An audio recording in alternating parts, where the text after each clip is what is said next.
In the episode titled Guess Who's Coming to Criticize Dinner, Homer Simpson publishes negative reviews of several restaurants, which prompts them to plot their revenge.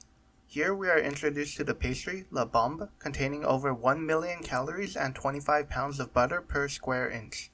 The density is given in terms of surface area and not volume here because the pastry itself is generally hollow, so a volumetric density would be misleading and pointless.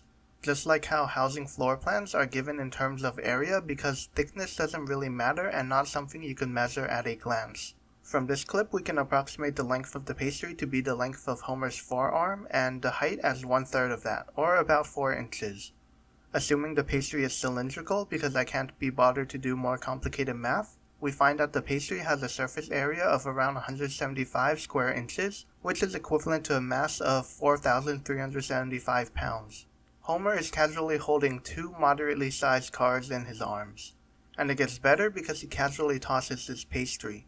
It's hard to measure depth in the cartoon, but at a distance of roughly 2 homers away and a max height of 0.5 homers, with some basic kinematics, Homer would have had an energy output of 178 kilojoules, which is roughly equivalent to 44.5 grams of TNT, which is fitting given the following destruction.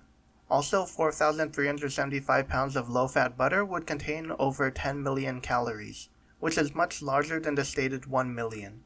I mean, 10 million is technically over 1 million, but most people aren't stupid and usually mean around 1 to 2 million when saying over 1 million.